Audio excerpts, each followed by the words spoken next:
Hello and welcome back to our course as we continue our discussion on chemistry.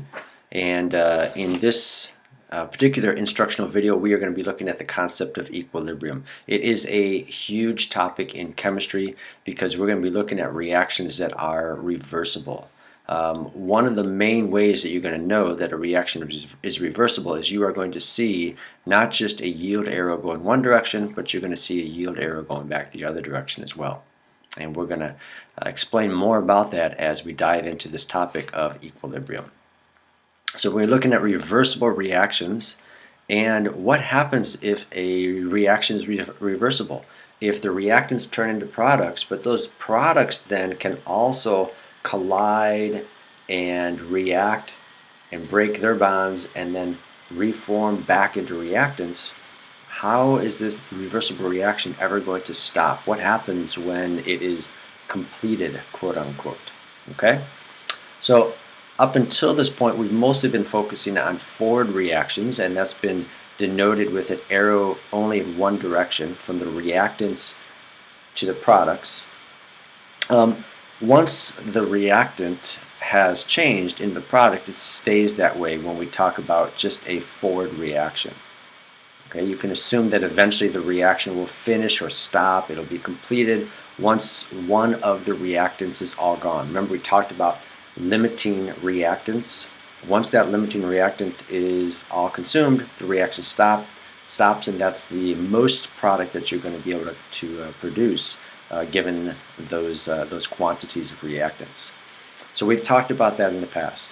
However, if you have a reversible reaction, which is not uncommon, one that can take place in both directions, once the product is formed, and more specifically, once you have more and more product being produced, then those products are going to turn back into reactants, and there is a continuous cycle that occurs.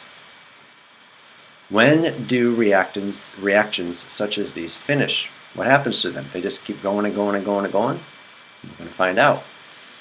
Is there ever an end, and can we predict how much reactant and product will be present when the reaction is done? So these are some of the things that we're going to investigate, and let's dive into and make some observations concerning Model 1. It's a real simple model. It says a reversible reaction, and here we have A as your only reactant, B as your only product, and we have a double arrow going both directions. We have some symbols here. G, if you remember, is denoting, it is showing us that it is in the gas phase. And A and B, by the way, are not symbols for elements or compounds. They're just generic. You're just saying A, something over here on the reactant side is going to turn into B over here on the product side, and B can turn back into A. What is the reactant in this reaction? It is just labeled A. That's it. What is the product? It is simply just labeled B. That's it. What is the significance of the double arrow? The double arrow tells us that we have a reversible reaction. Both directions are happening. Reactants turn into products, products turn into reactants. Imagine that the reaction in Model 1 starts with 100 molecules of A and 0 molecules of B. So you've got 100 A, 0 B. Explain why the concentration of substance A will never reach 0. Well, let's approach it this way. If we had a reaction that was only in one direction, then yes, we would eventually see all of this A be exhausted, and you would create 100 B, assuming they react in a 1-to-1 ratio. But this is not the case. You have A turning into B, but once you have enough B and they start to react, you're going to have B turning back into A. So what you're going to see is initially, when you have 100 A, initially the A is going to go down, the B will go up, but then as the B's start to collide and react, the B's are going to turn back into A, and then you'll see this quantity of A start to go down more slowly because you have some B turning back into A, and you still are going to have A turning back into B. So we're going to have these two directions now kick in. Both of them are going to kick in. And initially lots of A is turning into B. And then B starts to catch up as you get more and more B. It starts to turn back into A.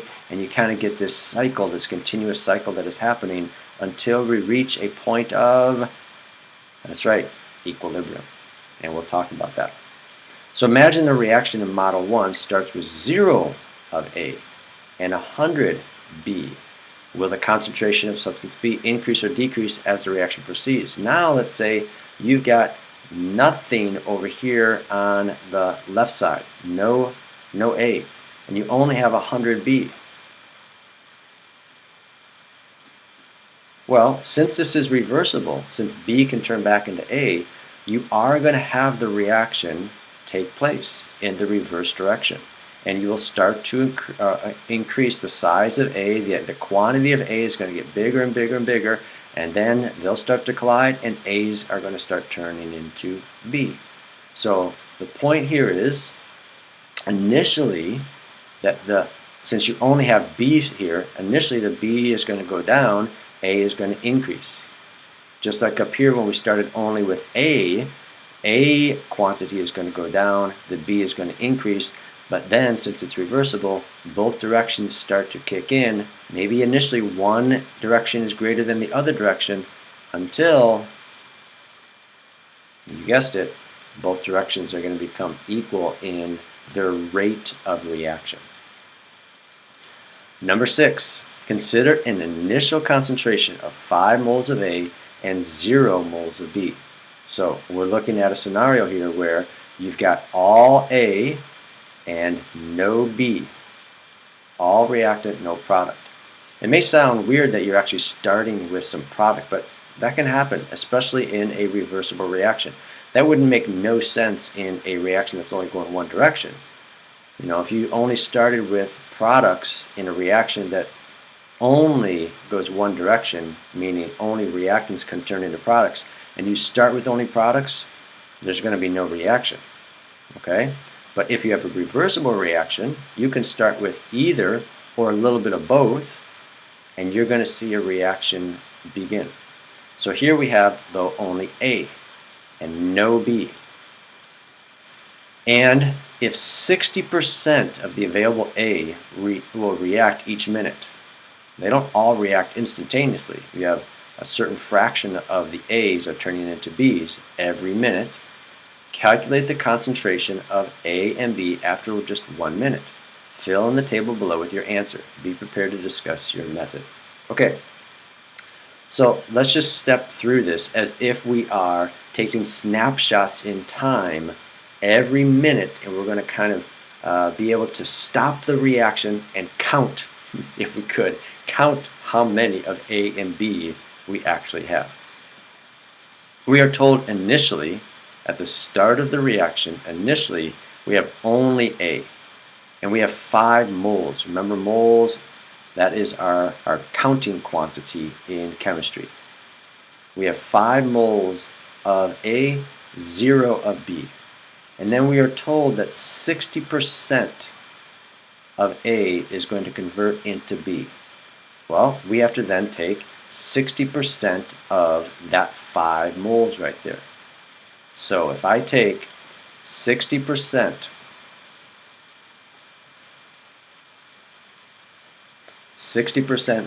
or 0.60 times 5, I'm going to get 3. That's 60%. So the forward reaction means 3 moles of A are going to react. So this is going to go down. It started with 5. 3 of them are going to react, so this is going to go down by 3. Well, since this is a 1-to-1 reaction, every A creates a B. If 3 moles of A are used up, that means you just have made 3 moles of B over here on this side. 3 moles of A turned into 3 moles of B. Let's figure out what we have now after just 1 minute. Initially you had 5 of A, 3 moles of that reacted. You now have 5 minus 3, which you have 2 moles of A, And over here you had 0 initially. Now you just gained 3 because 3 moles of A turned into 3 moles of B, and you've got 3 moles of B, and this is after the first minute. That's just 1 minute. Okay? Again, we are assuming the ridiculous that we can actually stop the reaction and count how much we have after 1 minute. Did you use the mole ratio between substances A and B? Yes, we did. This 3 here, A went down by 3, and since every 1A produces 1B, we are going to create 3 of B. If this was A creates 2B, then this number right here for B would have to be 6, because every 1A creates 2Bs, so every 3 A's would create 6 B's. But that is not the case. We just use the mole ratio of 1 to 1. Okay? All right. And now we're going to look at consider an initial concentration of 5 moles of A and 2 of B. Now we're going to have a little bit of B at the very beginning of the reaction. In the same container, we're going to put 5 of A, 2 of B, and let the reaction begin. Okay? Again, 60% of A turns into B, but notice this, 20% of B will turn back into A. The two directions initially, or the percentages, don't have to be the same. So it may be easier for the reaction to occur in one direction than in the other direction. That's often the case. Calculate the concentrations of A and B again after 1 minute. And we're going to fill in this table. And it says here, since the forward and reverse reactions happen simultaneously, calculate the change reverse based on the initial 2 moles of B. Here's what we mean. So, right away we throw in 5 of A, 2 of B, and we let the first minute proceed. So at the end here, we want to find out how much do we have of A, how much do we have of B after 1 minute. So let's find out what the change is initially. We're only going to look in one direction, and then we're going to look at the other direction as if they are happening at the same time, even though we're writing them on 2 separate lines. So again, 60% of 5, 0.60, right? That's going to give us our 3. So this is going to go down by 3. This is going to go up by 3. Okay? But at the same time, you have not accumulated this 3 yet. You have to understand that this 2 right here is all you have to use for B at the very beginning. So this 2 right here, you're going to take, what was the percentage for B turning into A? 20%. So you're going to take 2 times 20%. 2 times 20%, what is that? That's 0.4. Okay, 0.4. 0.4 moles of B are turning into A. So 0.4 moles are going from B. B is going down by 0.4. A is going to go up by 0.4. Don't add this 3 yet. You do not have 5 moles of B over here in the first minute. That is just being accumulated. You are accumulating. You're getting this 3 over the course of the minute. So you can't use that and take 20% of 5. You take 20% of the initial amount. Okay? That's how I got the 0.4 right here. So this right here was 60% of 5 goes that direction. This was 20% of 2 is going to go that direction. Now what do? Well, A initially was 5. It consumed, or 3 moles of it reacted, but at the same time it got back 0.4 from B. So it goes down by 3 and up by 0.4. Down by 3, I subtract 3, that's 2, but I go up by 4, so that's 2.4 moles that I now have there. Over here, B gains 3 from A, but at the same time it lost 0.4. So it picked up 3, that makes 5, but it went down by 0.4, so it's 4.6. Okay? So you can see what happens here. Over here, you'll notice that when it was just A and no B initially, that after the first minute, A was at 2, B was at 3. But if you have a little bit of B, you have a little more A because it gained some from B, and you have a little more B because you had some initial amount there. But you also lost some B from the reaction from B to A. Okay? Alright, obtain a set of starting conditions from the instructor. So that is in the course there. If you didn't use that already, or if you don't have a group to work with, you can just follow along here. Enter the initial moles of A and B in Model 2, as well as the percent of A molecules that react each minute over the first forward arrow, and the percent of B molecules that react each minute over the first reverse arrow. Okay, so right here we have initial conditions for Model 2. So this is in the course, or you can look at it here, and if you want to, you can try these different sets of initial conditions. Here's set A. It's saying you're starting with 10 moles of A and 0 of B. The forward direction rate is 60% of A gets converted into B. The reverse is 20% of it gets converted, of B gets converted back into A. Here you have a different set. You've got 10 and 0. The percentages are different. Only 25% gets converted of A to B. 50% of B gets converted back from B to A.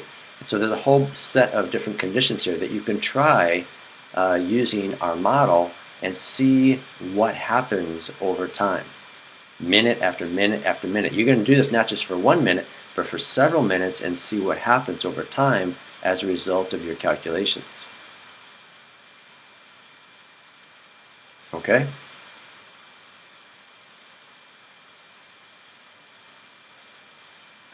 So if you did that, you would have put in these values into Model 2, your initial for A and B, and your percentages here would go above the 2 arrows, and you would fill in this Model 2. Well, I'm just going to show you one possible scenario, one possible result with a set of initial conditions here. Okay? Alright, so this one is showing 10 moles of A initially, 0 moles of B initially. The forward direction, 60% of A gets converted into B, and in the reverse direction, 20% of B gets converted back into A. So we're going to just do this minute after minute after minute after minute and just reproduce what we did initially there in one of the questions, and just keep doing this and see what we notice about the quantities of A and B. So 10 moles, I take 60% of 10, and again, you can just use my initial conditions here, or you can choose a different one from the set that is in the course and try this yourself and practice it and see what the results are. So 10 moles, I take 60% of that, which is 6, so it's going to go down by 6, B is going to go up by 6. At the same time, I'm going to take 20% of 0. Well, I'm not starting with anything, but if there was a number here, you would take 20% of that number and reduce B by that value and increase A by that value. Okay? So now I do my calculation. I started with 10, A went down by 6, and it went up by 0. I now have 4 of A. B, I had 0, went up by 6, and didn't lose any because it didn't have anything to react initially, so I have 6 now over here for B. Now I just reproduce this in the second minute. It's still 60% going one direction and 20% going the other direction. So now I am at 4 moles. This is how much I have now, and I'm at 6 moles. Those are my new quantities. I then take 60% of 4, which is 2.4. A goes down by that amount, B goes up by that amount. I take 20% of what? 6. That's how much B I have now. 20% of 6, I'm going to have my 1.2. B goes down by that amount, A goes up by that amount. I then do my calculation, my subtraction, my addition. 4 minus 2.4 plus 1.2. Now that gives me my quantity of A that I currently have after minute 2. 6 plus 2.4 minus 1.2, I have 7.2 of B. Those are my new concentrations now, my new quantities of each A and B after 2 minutes. And then I just keep reproducing this. I know this is a bit monotonous and a bit tedious, but it helps if you do the math. It's really powerful for you to actually then visualize what's happening here and see that, oh wow, the numbers are actually going to reach a point that we call equilibrium. Okay, now I take 60% of 2.8, which is 1.68, and I subtract that from A, I add it to B. I take 20% of 7.2, I subtract that from B, I add it to A, I do my computation. 2.8 minus 1.68 plus 1.44, I now have 2.56 moles over here. 7.2 plus 1.68 minus 1.44, I now have 7.44 over here. Okay? By the way, let's just pause and look for just a minute here. You see that initially we had 10, and it dropped all the way down to 4. That was a quick drop.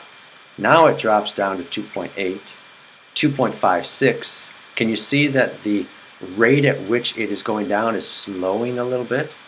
Here, B jumped all the way up to 6 very quickly. And then it just jumped up to 7.2, and now just to 7.44. So it jumped up quickly, but it's slowing down. And you can see that we're going to get to a point possibly where these values don't change anymore. The change is slowing down. Not the rate. The rate is still the same. It's still 60%, or I should say that the percentage of change is still the same. The two percentages are the same. But the amount that is going to be, the amount that the two concentrations are changing by, A and B, that is going to slow down. Okay? 2.56, take 60% of that, and you reduce A by that, and you increase A by that. 7.44, you take 20% of that, you get 1.49, B goes down by that amount, A goes up by that amount. Find out what your new values are. We now have 2.51 and 7.49. Look at the slight difference now. 2.56 goes down to 2.51. 7.44 only goes up to 7.49. We do this again. 60% here. Oops, sorry, 60% here, and 20% there. We add and subtract. We add and subtract. 2.5 and 7.5. And if we do it again, notice, look what happens here. 2.5, 7.5, and if we were to do it again, 2.5, 7.5, 2.5, 7.5, we have reached a point where every time that A reacts and turns into B, you have the same amount, 1.5 moles of A turns into B, and 1.5 moles of B turns back into A. How is that possible? Because this quantity over here, 60% of 2.5 is exactly the same as 20% of 7.5. We now have reached a point of equilibrium.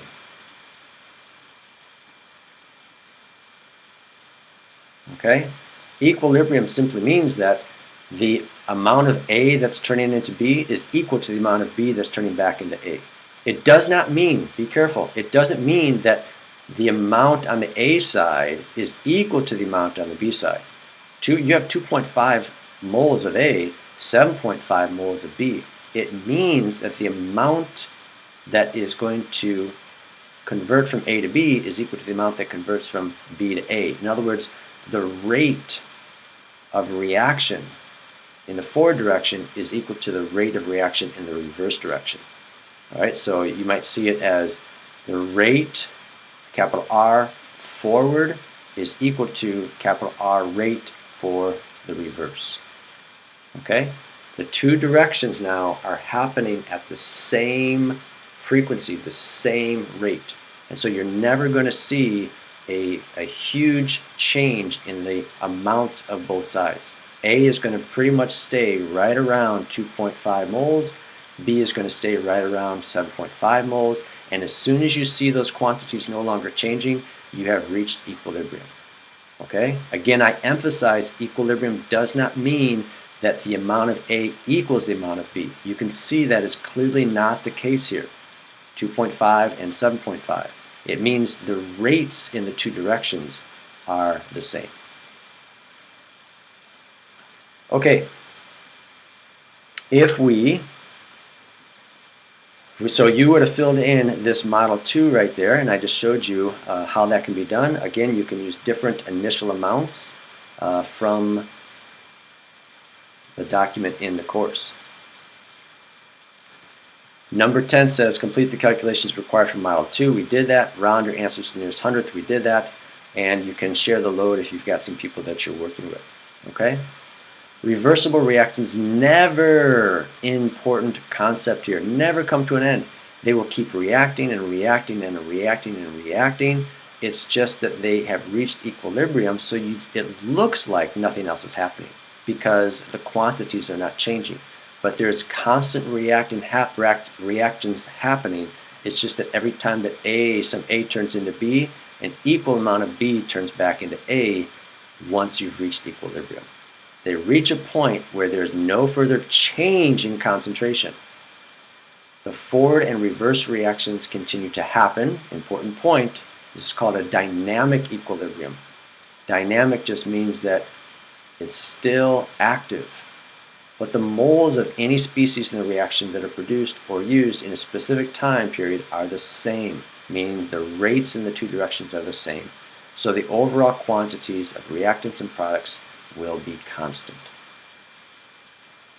Identify the time in Model 2 at which your reaction reached equilibrium.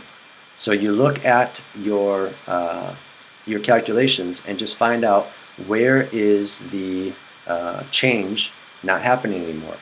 So if you look at yours, maybe it happened after 5 minutes or 6 minutes or 7 minutes. Okay? I think for the one that I showed you, it happened around 5 minutes. Okay? Calculate the moles of product to moles of reactant ratio at equilibrium for your reaction in Model 2. So this is moles of the product, moles of the reactant. So if we look here, I believe it was 7.5 for the one that I showed you, of B. You've got B over A is what we're looking at. 7.5 over 2.5. By the way, this would be a value, if we reduce that, 3 to 1, right?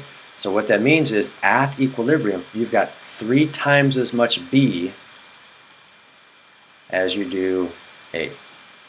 All right, lots of B, very little A at equilibrium.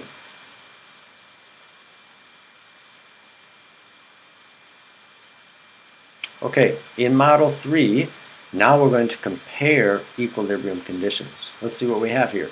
We have initial moles of A, initial moles of B, percent reacted forward, percent reacted reversed. So this is all of the different sets. Okay, if you did them all, wonderful, fantastic. Or if you were able to work with some other people and you compare results, that's basically what we're going to do here. So we're going to see equilibrium, how much A and B at equilibrium. Okay, so I'll share this with you. I'll put this on the screen here. And if you were able to do all of these, great. If you did some of them, you can put them in here. And then you can copy the rest of them from me. Okay, so here we have comparing equilibrium conditions. Let's see what we have here. Interesting. A, B, C, and D all started with different initial amounts. 10 of A, 0 B, 5 of A, 5 of B, 0 and 10, 8 and 0, 0 and 4. But look what's the same, the percentage. As long as the percentage is the same, look what we end up getting here. We end up getting a ratio that is always going to be the same. Not the quantities necessarily. Here we got 2.5, 7.5, 2.5, 7.5. Here we got 2.5, 7.5. Here we got 2 and 6, 1 and 3. But it is the ratio of B over A that is going to be the same for all of these. Because why? Because 60% of A turns into B, and 20% of B turns back into A, look at this ratio of the percentage of A, percentage of A that turns into B is 60%. The percentage of B that turns into A is 20%, and that ratio, 60 over 20, is equal to 3 over 1. Okay? More A is turning into B than B turning back into A, so it makes sense that at equilibrium you've got more B than you do A. B in our ratio is the numerator, so you're going to have a 3 to 1 ratio. Okay? Whereas down here, look at this. The initial amounts could be anything. It's the percentages that are going to be the key to telling us how much or in what ratio do we have our product on a reactant. So look here. Half of B turns into A, only a quarter of A turns into B. So you have more B turning into A. So it makes sense that you have lots of A at equilibrium, more than you do the quantity of B. In fact, you have twice as much A as B.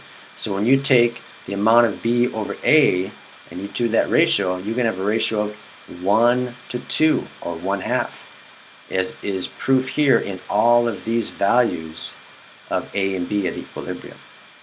Okay? All right, so that Model 2, I filled it in for you here, and you can copy this down into yours as well, and if that's helpful.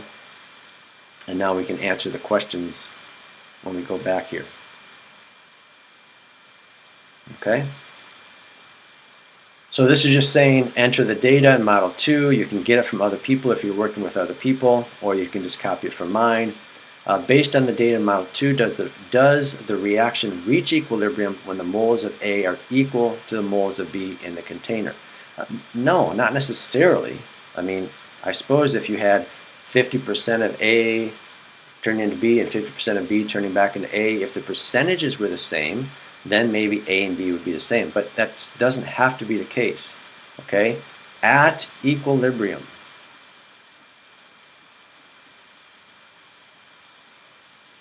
it is not that the concentration of A, brackets mean concentration, and the concentration of B are equal. That's not what we're talking about. They might be. It might work out that way, but that is not what we look for when we determine if something is at equilibrium. What we look for is the concentration of A and the concentration of B, are they now constant? Are they no longer changing?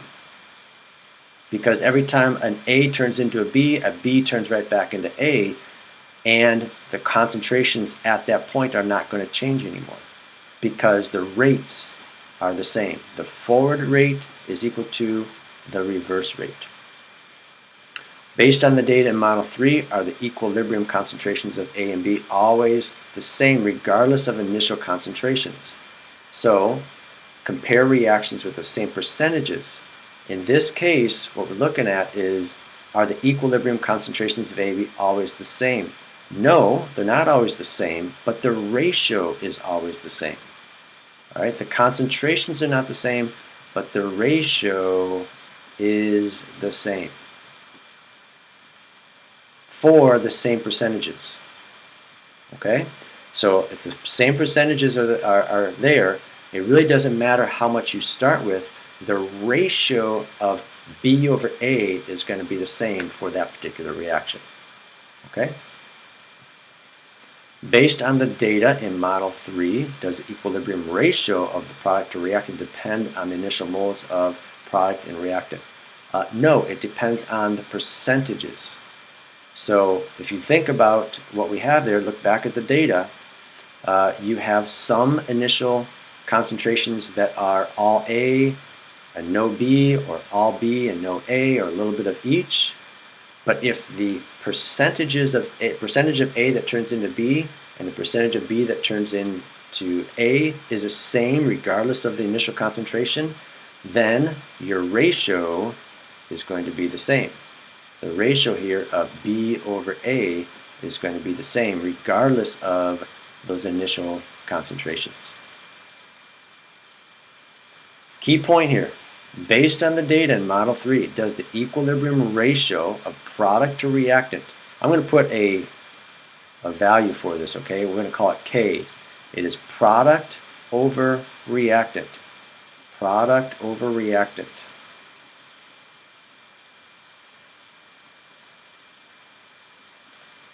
Does it depend on the percent of the molecules that reacted in the forward and reverse directions? Yes, that's what it depends on.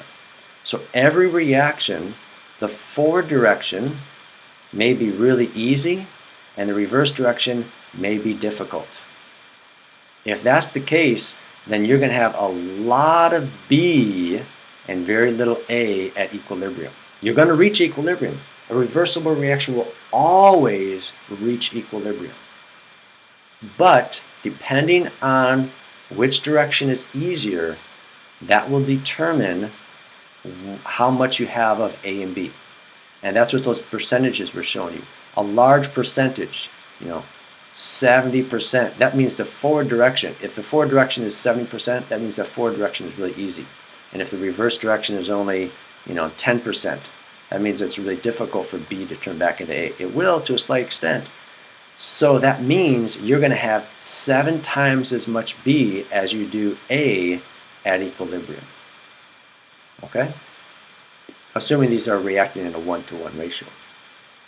So product over reactant. This is a nice ratio for us to use because it kind of tells us at equilibrium what do we have relatively, which do we have more of? Lots of product or lots of reactants?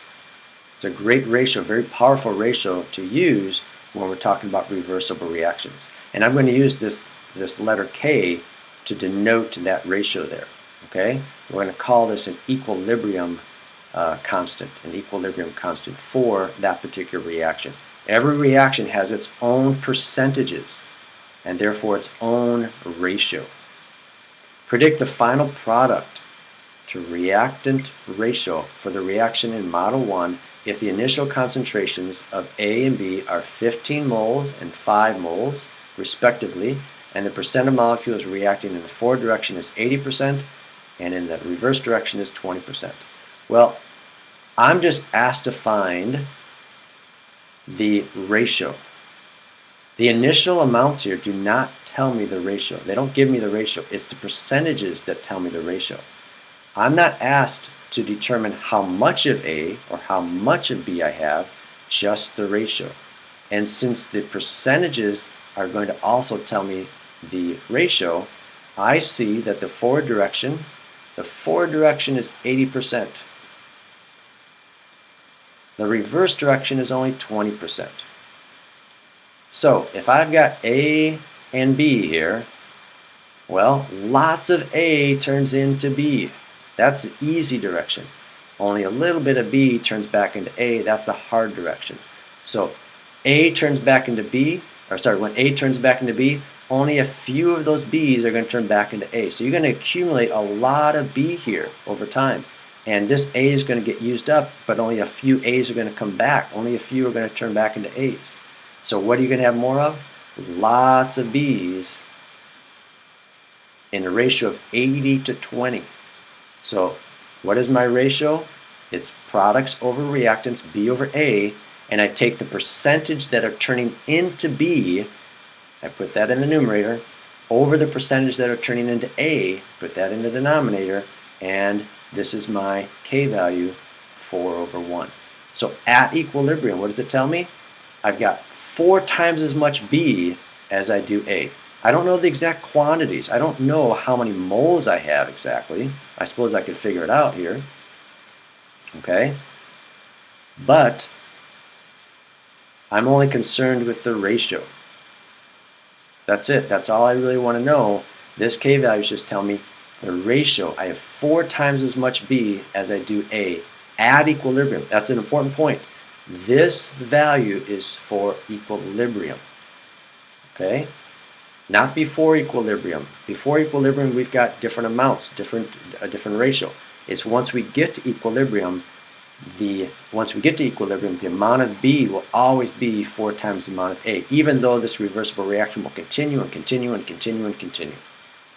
Okay? All right. When a reversible reaction reaches equilibrium and the concentrations of the products are significantly higher than those of the reactants, products more than reactants, we say that it favors the products. Okay? That at equilibrium you've got lots of products. Likewise, if the concentration of the reactants, A, are higher at equilibrium, we say the reaction favors the reactants. Okay? Consider the data collected in Model 3. Which set of reactions favor the products? So, if we look back in Model 3, we have some that are heavy in the products, and that's simply going to be one that has a K ratio that is greater than 1. Okay? So if K is greater than 1, that means, remember K here is B over A. So if K is greater than 1, if you take the amount of B over the amount of A, or if you take the percentage that are turning into B over the percentage that's turning into A, and if that value is greater than 1, then that favors products. Okay? If this ratio, B over A, if it is less than 1, that means the A is bigger than the B. And if the A is bigger than B, that would mean that the percentage that is turning into A is larger than the percentage that's turning into B, then that favors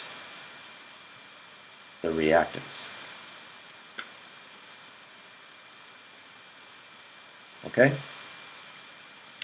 Do reactions that favor the products have a faster forward rate or a faster reverse rate?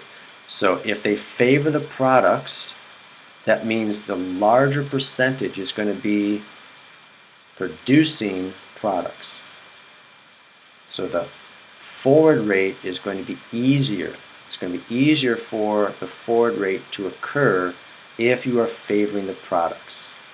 That was the higher percentage. The higher percentage is going to be in the forward direction. Okay? And then likewise, if you have something that favors the reactants, that means the reverse direction is going to be easier, and that percentage is going to be greater, the percentage that's turning into A. Do reversible reactions that favor, oh, by the way, up here, if K is equal to 1, then you have basically, it's not always exact, but you have basically, the products, the concentration of products is more or less equal to the concentration of the reactants. Not exactly, but it's just a gauge. Okay? Do reversible reactions that favor the products have an equilibrium product or to reactant ratio greater than, less than, or equal to 1? Okay, so I just mentioned this. Do reversible reactions that favor the products? So if they favor the products, the K value is going to be greater than 1 because this B, the numerator, is greater than the A. Okay? And likewise, if they favor the reactants, then your K is less than 1. All right. What is equal when a reaction reaches equilibrium? It's a great question. This is very, very important. Let me remind you what is not equal. The concentration of A and the concentration of B at equilibrium do not necessarily have to be equal. That's not what equilibrium means. Okay? A and B can have different initial amounts, and they can have different equilibrium concentrations. That is not what we mean by the term equilibrium. What we mean by the term equilibrium is that the concentration of A, whatever it is, the concentration of B, whatever it is at equilibrium, they are no longer changing drastically. Why? Because the rate at which you have going in the forward direction is going to be the same number of particles that are changing in the reverse direction. So the amount of A that turns into B is going to be equal to the number of moles that are turning back from B back into A, so that the rates are the same. Okay? Remember, we were taking our mathematical values up there, so good look back at the math there. Remember when we were taking like 60% one direction and 20% the other direction? Well, how you may be wondering, wait a second, the percentages didn't change. How can the two rates be equal? Because we are taking 60% of a smaller quantity here. The A was really small, and over here B was really big, and we were taking 20% of a large concentration here. So it is the quantities, really the amount that is going in both directions is going to be equal, or what we say is the rate of a reaction, not the ease of the reaction. The forward direction is very easy. A lot higher percentage of A turns into B. A lower percentage of B turns into A. So the ease of the reactions, those don't change. The forward direction is much easier in my scenario right here, 60% versus 20%. But it's the rate. You have 60% of a small number is going to be equal to 20% of a large quantity of B, and therefore the forward rate is equal to the reverse rate. Okay? These rates are what is going to determine if you are at equilibrium. That's what is equal. All right. The extension question here says use data from Model 2, and we're going to graph the moles of A and B each minute. Well, I'm just going to pull up the graph here. First, I'm going to explain this so that maybe if you did it, or if you want to do it now, if you want to pause the video and do it right now, that's great. But you're going to take the data from Model 2, and you're going to then graph the moles of A and B each minute. So this is time, 0 to 10, moles of A and B. You're going to have two different curves, two curves on the same graph. Okay? All right, your curve should look like this. This is B, this is A, and notice that we're starting with 10 moles of A, 0 of B, and then over time, and you know, if you may remember that I was mentioning this as we were looking at the numbers mathematically, initially A goes down drastically, but over time, what happens? You're going to see that that concentration is going to level out. And here, B is going to increase drastically. You're going to have lots of B created, but then that's going to slow down and level out as well. And now you have concentrations of A and B that are not going to change drastically. Why? Because every time you have an A turning into B, you've got a B turning back into A. Okay? You have the same amount of A turning into B as you have B turning back into A. Remember, we have like 60% of a small number is equal to 20% of a large number. Okay.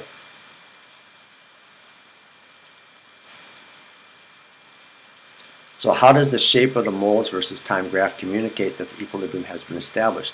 When you see the quantities level out,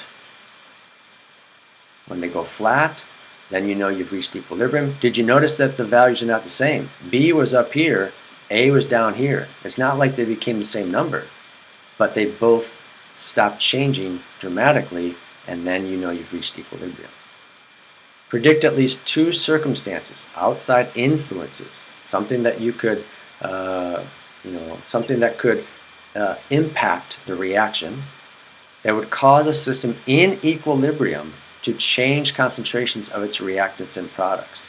So once it's reached equilibrium, it's really, really in a state where it's not going to change. But if you change something, some condition, then that's probably going to alter, it's going to upset that state of equilibrium. So what might be some things that would do that? Well, you might think about, well, what if the temperature changed? Would that affect the equilibrium? Would that affect things in your reaction? Okay. What about things like pressure or volume or concentration? Are those going to end up changing your reactants and products? Okay, so just some things to think about there as you would consider some things that might alter the state of equilibrium. I'm going to give you a little hint here, by the way. Temperature is going to change the equilibrium value, that K value. Remember, K is products over reactants. So if you change the temperature under which a reaction is occurring, you are going to end up changing its K value. Every reversible reaction has a specific K value at a specific temperature. So if you change that temperature, you're going to end up changing its K value. But if you change things like volume, concentration, pressure, what's going to happen is there may be a shift, but that reaction is going to eventually get back to that same K value. In other words, you're not going to have necessarily the same concentrations of the concentration of the product may not be the same, the concentration of the reactant may not be the same, but the ratio of product to reactant is going to be the same if you don't change the temperature. You can mess with volume, concentration, and pressure, but it's going to shift in such a way it's going to create more product or more reactant so that it's going to get back to this K value. Every reversible reaction has a unique K value. It's called the equilibrium constant. That equilibrium constant is unique for every reversible reaction. Okay? And it's going to want to always get back to that position. All right. I hope this is helpful. We're going to talk again. This is going to come up again, by the way, this K value when we talk about acids and bases, because an acid and a base, that can be a type of reversible reaction when we look at the neutralization of acids and bases, or the ionization of an acid or a base when it's put into water. Okay? All right, great job. We will see you in the next video.